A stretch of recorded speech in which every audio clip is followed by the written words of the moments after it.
Hello and welcome everyone to Core Values, an official podcast of Broken Arrow Schools on the ArrowVision network.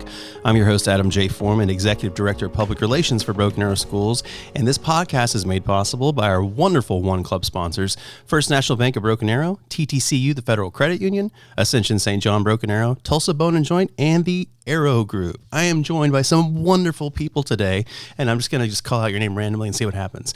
It's Kristin Henness, Executive Director of Teaching and Learning. Hi, Kristin. Hello. How are you? Thank you for having me. Thank you for being here.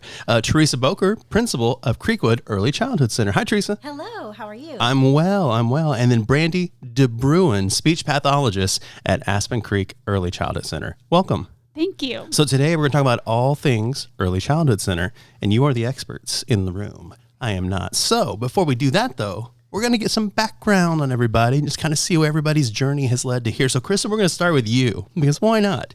Tell us a little bit about your educational journey and how you got here today. Okay. Well, I have a degree in child development, a master's in educational leadership, and I have been a pre-K through second grade teacher and a early childhood principal, elementary principal. I was a principal at Oakcrest before I became the director of early childhood and on to executive director of teaching and learning. And where did you go to college? I graduated from UCO in Edmond, and I got my master's from NSU here in BA. Go NSU. I love fellow alums. I love all alums. Where did you go to high school? That's a good question. It's not Medill, Oklahoma. I've never heard of that. It's south on Lake Texoma in between Ardmore and Durant. Well, how about that? Or as we say, Durant. Durant. Medill Wildcats. Awesome. And how long you been with Broken Arrow? This is my 12th year. Or I'm starting. Do the hashmarks in the air. 11th. Finishing my 11th. Nice. Awesome. Well, welcome. All right, Teresa, let's hear about your background. All right. So I graduated high school from Claremore, Oklahoma. So did I. Go Zebras. And then I went to NEO for 2 years and got an associate's degree, then went on into NSU and got an early childhood degree. I started teaching in 1994.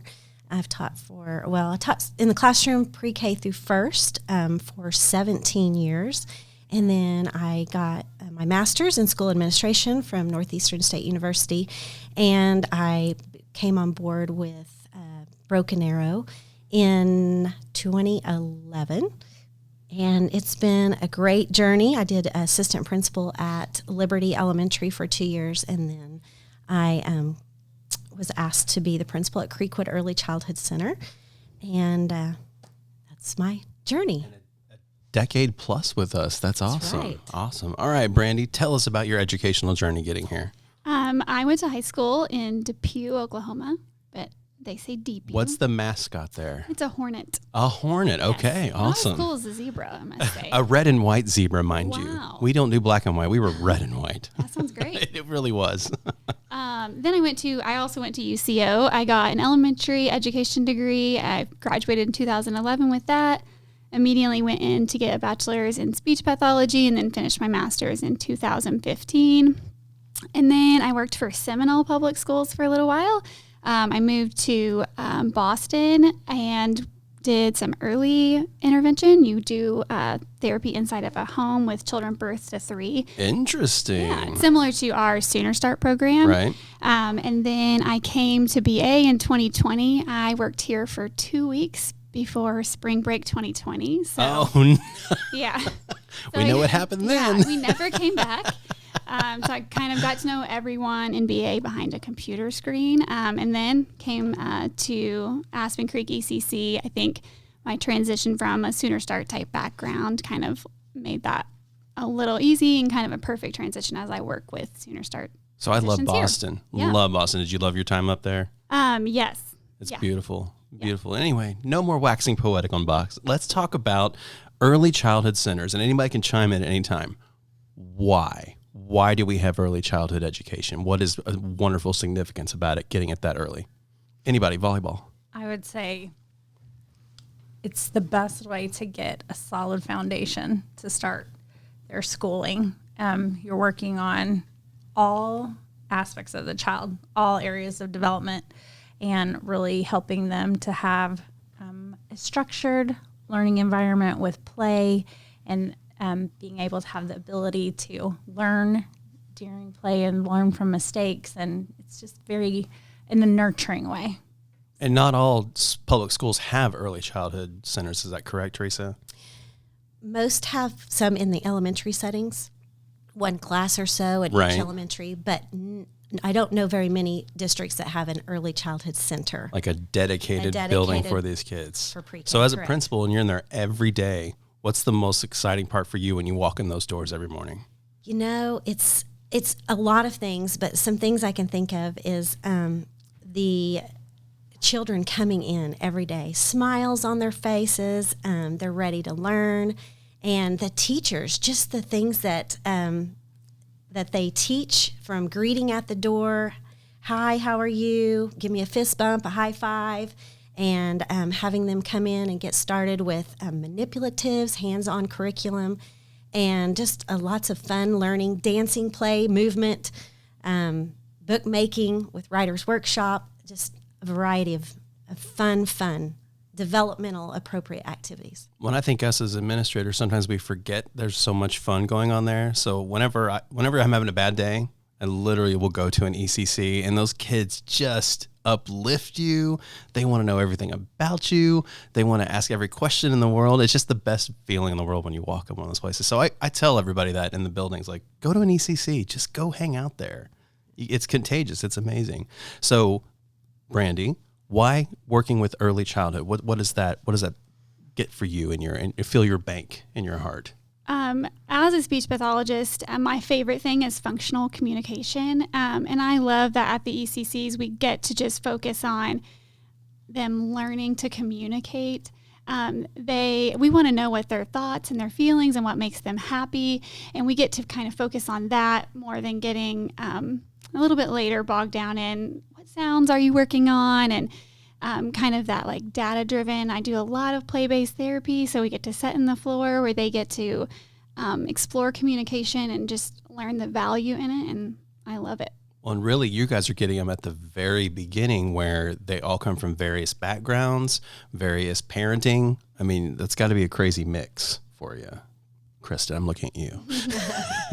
Yes, that's true. And I think it's so rewarding about the pre-K classroom, because we do have our ECCs, but we also have some solo sites in the district. But just pre-K, like what they come in doing and what they leave doing is just amazing. The amount of growth, like even just language development, they'll come in and say things like, him said, blah, blah, blah. Right. And then by the end they know to say, he said, whatever. So it's just, I mean, just to see, like Teresa sent me, she loves to send pictures of the growth in her building. I love that. I love every bit of it. It's so fun. And the other day she sent me pictures of a child's writing samples and just how they went from like small lines of scribbles to creating pictures with a house and tree and a person. And it's all about learning through immersion and our amazing teachers that really facilitate that learning.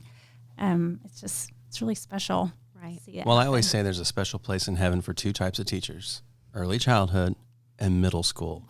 It's like you get the most transitions in both of those areas and grade levels. My nephew went to Park Lane, and you're right, from the day one he started to the last day of spring, complete transformation. Just couldn't believe it. Just unbelievable. But let's keep going forward. Let's talk about school readiness. For those listening, what is that? Teresa? Well, do you like my transitions? They're so natural. School readiness, it's a part of, starts almost in the home. You parents need that encouragement. Hey, we're going to school. You're going to learn a lot. And they just, first of all, learn basic skills, where the restrooms are. That's important. Yeah, things like that. We do a lot of social, emotional type beginning of the school year.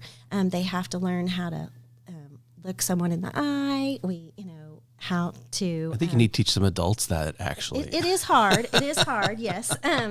But we do everything. It's continuity of care from building their social emotional skills to building their academic skills. And once we get the social emotional skills in place, that academic just takes off running, and their academic skills just really grow.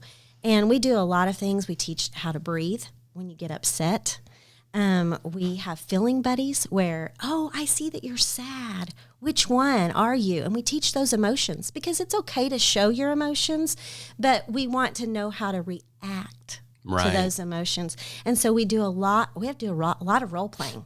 You know, I have to say, oh, let's use our words. Let me give you those words. Oh, you didn't like it when he took your pencil. So let's say, I don't like it when you take my pencil. Next time, ask me, may I borrow your pencil? And so we're just setting that foundation of, you know, what to do when you first come in, when you're feeling sad, how you responded to and talk to one another. Taking turns is a really big skill. A lot of times they don't really know how to share, you know. So we have, throughout our centers in the classroom, when the teacher puts out different play materials and different manipulatives, we have to, you know, make sure that we teach and model all the time how to do those certain things. So you had mentioned parents, and you had mentioned parents before. How important is that parental involvement with their schooling before they get there and during while they're there? Brandi? I mean, the parents are, especially for communication, they're the biggest model. But a very practical way at our school that I see those parents involved is that they walk into the classroom each day and pick their children up from the classroom at our school site. And so they're in constant communication with the parent. And I just feel like I see my teachers and the principal and our school counselor, they just really work together as a team. Like, here's a problem that we're having, and we are going to, you know, kind of be up as much in your business as possible, in a sweet way say that in a we're caring, all supportive way. Yes, yeah, yes. And they do wonderful, and I just feel like they're communicating constantly. And I think too, with parents, sometimes I think they feel a lot of stress when you talk about school readiness, like that they need to be sitting down and showing them, these are the colors, these are the shapes, these are those kinds of things, when really it's about in the moment, just really like play by play of your life. Like when they're like, oh yeah, that's or bring me the red hat, or that's just to add those little descriptors in there. They'll just absorb it and they'll pick it up. And so it's really small things that they can do, like while you're in the car, having conversations about the environment around them, or even to listen to songs that have, you know, a lot of rhyme. Nursery rhymes are hard to come by, but they're so important for early reading development. So just things, little small things like that. It's not something when it comes to school readiness that they have to carve out time for. It's just living in the moment. And think how often our kids mimic us. Just even little things. So they're constantly watching everything you do. So that could play into that, just watching by example. Yes. Okay, so we talked about school readiness, language development, because as you said, some kids get there, they kind of get their him, her, his, that mixed up. How do you get them on that path of speaking correctly and having a full conversation? And I'm looking right at you, Brandi. This is right up your alley. Again, modeling is just the best thing. And I tell parents a lot, you don't need to correct your child and make them fix it.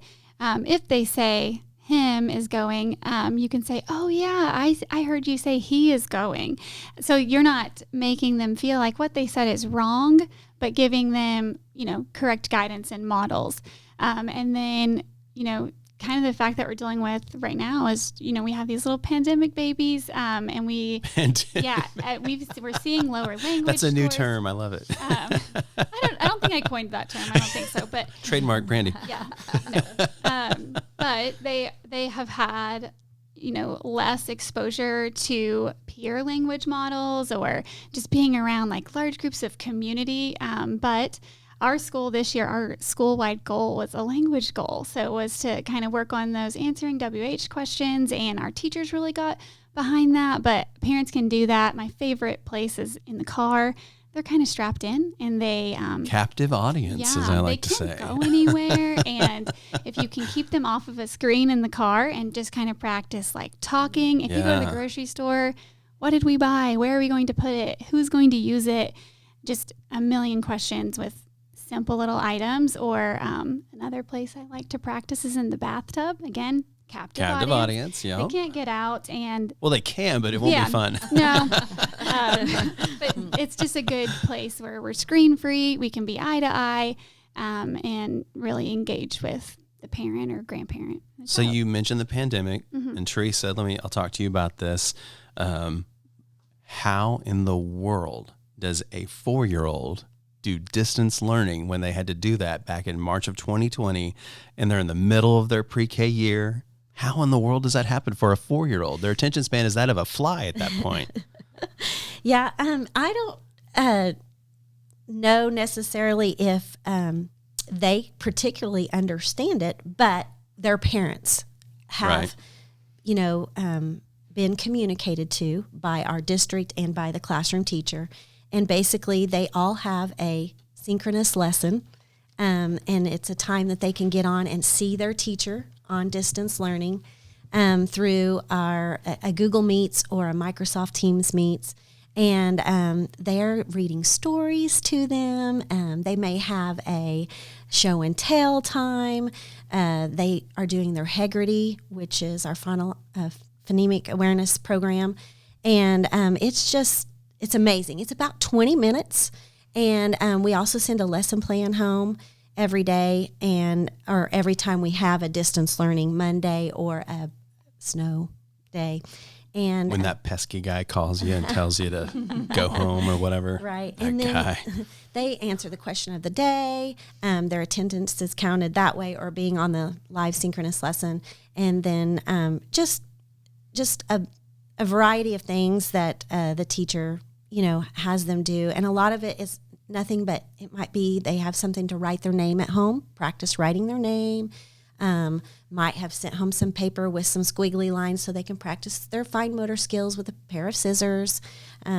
Just easy, appropriate things for pre-K. And but I think we got at least had half of the class on during our snow days these past. I try to get on every one of my teachers' live sessions. Me and my child and family resource specialist will split. I'll say, who are you going to do today, and who are you going, and we split that and get on those sessions so that the kids can see our faces too. And then it shows the parents that we're supporting our teachers. Well, and to me, and you can back me up or totally correct me, but the technology integration is so important for that age, because I don't know about you, but I had a 5-year-old that could do my iPhone better than I could. Right. So I think they learn that early, right, and get integrated. Right. And research shows and tells us that we're training students right now for jobs that haven't even been created. And so that's a cool thought. My gosh. And so when you think about that, technology is all around us. And so to completely ignore technology, even though play is so important too, but it would be not wise of us to ignore the fact that these kids did grow up with, or even at 4 are well versed in the technology. They can work a tablet. Yes, they can. Like nobody's business. So with that, the district has paid for every pre-K student to have access to a curriculum that's research-based with only 15 minutes a day. And it's showing that time after time they're ahead of schedule if they just do this program for 15 minutes a day. And so even though we don't want to support a child to be on technology a lot of times, but 15 minutes a day is not unreasonable. But also some of the things that our teachers have asked of students to do during distance learning are like sort laundry or gather things in nature and classify them. Classification is so important for science, and helping them to pick out details, and with language just to be able to describe the descriptor words that they use to describe an acorn. As it's bumpy and it's smooth and it's oval shape. And so those kinds of things are still so important and are part of, that's a lesson. And it may not seem like, because it's not a worksheet, sometimes it's hard for people to see that. as an important lesson, but it's so important for them to build on, to add for science discussions later on, even you talk about classification things in high school, so it's important. And we're in the middle of enrollment right now, is that correct? Yes. Okay, so what's some important enrollment information that parents need to know to get their child into ECCs next year? So we have, if you check the website, the Broken Arrow Schools. That's baschools.org. And there is, enrollment is online, actually. It's very easy. I have a lot of parents reach out to me through email, and I just send them the link. Nice. And they just enroll online, and basically you need their birth certificate. You'll need a utility bill. You need the parent's ID, a Yes. picture of the parent ID, you said utility bill, immunization records. Yes, Shot immunization records, records. that's Yes. right. Yes. Well, besides the logistical stuff, what are some good emotional things that parents need to know about enrolling their kid? Because I've been there on the first day, and I think the parents are more upset than the kids are. Oh, true. When they enroll, when they go to school, the kids are walking through those doors ready to go. The parent is, silently weeping in the corner, or not so silently. Yeah, we've got some things in place that allow families some more opportunities to be in the building prior to school starting. So we have open house at all of our early childhood centers on April 10th. Is that right? May 10th. Oh, May 10th. May Sorry. 10th. It's a Tuesday. Fast forward. Yes, wrong month. May 10th. And they can come for an hour and just look at the building, see the classroom, so the kids start to think about, have a visual of what's happening. Right. Then in August, 2 day prior to school starting, we have screenings at every ECC and at the solo sites where they come and we do a developmental screening just to see what they already know. It's not something to really prepare for. It's not a magic bullet kind of thing. No, it's mainly to get an idea because it's the first time we're meeting them and they're meeting us, and just trying to understand, because every student's different, understand the child. And so they come for that. Those are at the sites as well. And the parents are filling out paperwork while a teacher or a TA is doing the assessment or the screener. And then they'll have meet the teacher. And that's the day before school starts. So they'll come and they'll actually meet the teacher where they've been assigned and have an opportunity to drop off school supplies. And that's a lot of familiarity you're establishing with them before they've even begun school yet, which of course is pretty important. You walk starkly into a new building. So they'll be in the building 3 times before their first day of school. Right. That's if they get to come to the tour of the open house in May, if they can, and then they've got the screener day that they come, and then they get to meet the teacher. Very cool. Yeah, they have the ability to do that. So it's wonderful. We don't have as many tiers. Now, mom and dad's, yes, but not as many kids. Yeah, when my brother-in-law, when I went with him on their kids' first day, I had to tell him, you need to leave the building. You're going to upset the kid more than you're upset. But, that's fun. It's par for the course, right? So let's talk about future endeavors, the future of ECCs. And Brandi, we'll start with you. If you had $1 million and you can incorporate some great stuff into, what are some stuff you'd like to dream about to get into development of a speech path, but also ECCs overall? From a speech standpoint, at our site, we host a DD3 and a DD4 classroom, and those are for students with a developmental delay. And I am working really hard with our team to just put as much visuals around our school, possibly incorporating augmentative communication just throughout our building, and just saying we're going to make this accessible for every student, and just give them all those opportunities to point and talk as much as possible. But that's my big I like it. I like dream. your dream, yes. Yeah. And what about just the future of early childhood in general? Are we on a good path? Are we doing really well? Is there stuff that we need to work on? I really love our school site, and I love all the teachers, and I see their sweethearts. I feel like I'm in all the classrooms, so I kind of get a picture of everyone, and just I just hope parents feel assured that when a child is upset, they're taking them out and holding them, and kind of rubbing their back and just reassuring them that you are safe here. And we want to set that foundation going forward, that they know that our teachers care about them and that they're safe here at school. So Fantastic. Fantastic. Teresa, what about you? What about the future? Well, for the future, I would love to be able to hold district-wide parent meetings. Ooh, Just interesting. come, ask questions. How do I do this with my child? What can I do? I need help with this. Where can my resources be? And I've heard so many parents this year that's like, I don't know what to do. How can I help them? And so I would love to be able to, if I had $1 million, to be able to, go get some teachers training and be able to host those for our district, whether it is through weekly podcasts that I send out to parents, just talking about and having different questions that they might send into me, or actually having a meeting at a school site or at the Kirkland Theater or something, just to have those open mic nights, basically, of just question and answers, and just in general, from birth to 4-5 years old. Well, and you said podcast, so I've given you the bug. So now you're going to start hosting a podcast every week, right? That's right. Or what about you, Kristin? What about some big dreams in the future of ECCs in the district?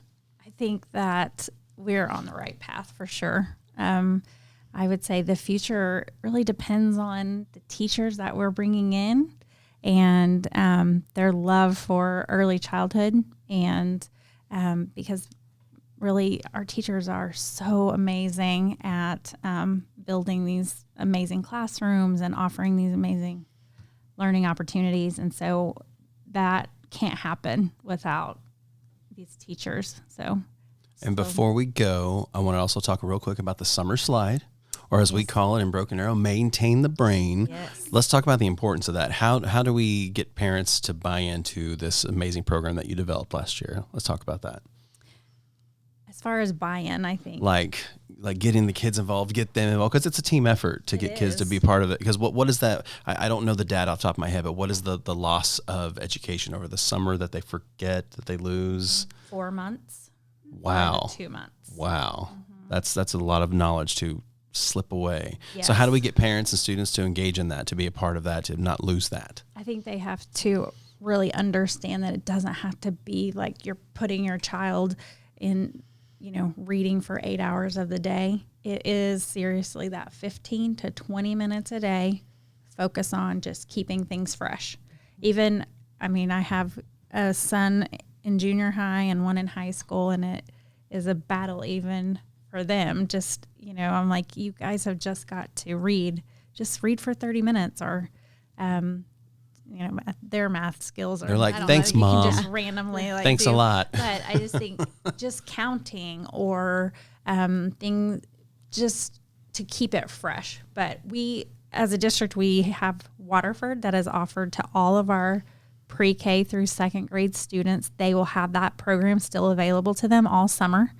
And then third through fifth grade students will have Imagine language or math, both of them. They have both of those offered to them all summer.